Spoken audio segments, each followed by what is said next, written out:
بسم اللہ الرحمن الرحیم۔ پیارے بھائیوں، اللہ کے فضل و کرم سے قانون مفرد اعضاء کے مطابق علاج کے جو رموز و نکات ہیں ان کا سلسلہ جاری ہے۔ اب آتے ہیں تحریک نمبر 5۔ تحریک نمبر 5 کا علاج آپ نے کیسے کرنا ہے؟ یہ غدی اعصابی تحریک ہوتی ہے، مزاج گرم تر ہوتا ہے، حرارت پیدا ہونے کے ساتھ ساتھ خارج ہوتی ہے، تمام جو گرمی تری کی علامات ہیں وہ ظاہر ہوتی ہیں۔ ایسے مریضوں میں عمومی طور پر نہ مریضوں کو ٹھنڈی چیزیں زیادہ موافق آتی ہیں، نہ گرم چیزیں زیادہ موافق آتی ہیں۔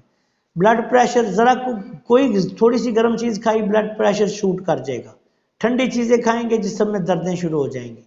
ایسے مریضوں کا آپ نے علاج ایسے کرنا ہے کہ اگر تو ان کو بلڈ پریشر وغیرہ کے مسائل ہوں ساتھ، تو پھر یاد رکھیں کہ چھوٹی چندن کا کوئی بھی مرکب، ہم عمومی طور پہ چھوٹی چندن اور دانہ الائچی خرد، یعنی چھوٹی چندن بوٹی 50 گرام، دانہ الائچی خرد 50 گرام، ان دونوں کا سفو بنا لے۔ 250 ملی گرام کا کیپسول جو ہے یہ آپ اس کو بھر کر استعمال کروائیں دن میں 3 دفعہ۔ اس کے ساتھ آپ نے ایسے مریضوں کو 6 تریاک اور ملین نمبر 1 دینی ہے۔ اگر تکلیف زیادہ ہے تو آپ ایسے مریضوں کو اکسیر نمبر 6 اور اکسیر نمبر 1 بھی دے سکتے ہیں، خمیرہ گوزبان بھی دے سکتے ہیں، جوار شاہی بھی دے سکتے ہیں۔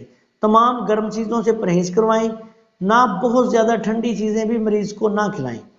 بعض اوقات ایسے مریضوں کو جسموں میں درد اور ایسے بعض اوقات جوڑوں میں درد شروع ہو جاتے ہیں ٹھنڈی چیزیں استعمال کرنے سے، جیسے کچی لسی وغیرہ، اس طرح کی چیزیں، گنے کا رس وغیرہ۔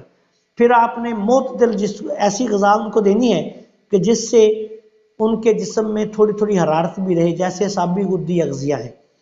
تو اس طریقے سے آپ اسی اصول کے تحت ان کو ملینات بھی دے سکتے ہیں، اکثرات بھی دے سکتے ہیں، تریاک بھی دے سکتے ہیں۔ تو قاعدہ کلیہ یہی رہے گا کہ ایسے مریضوں کا علاج 6 نمبر اور 1 نمبر یا دونوں کو ملا کر کریں گے، انشاءاللہ تعالیٰ فوری فائدہ ہوگا۔ السلام علیکم ورحمۃ اللہ وبرکاتہ۔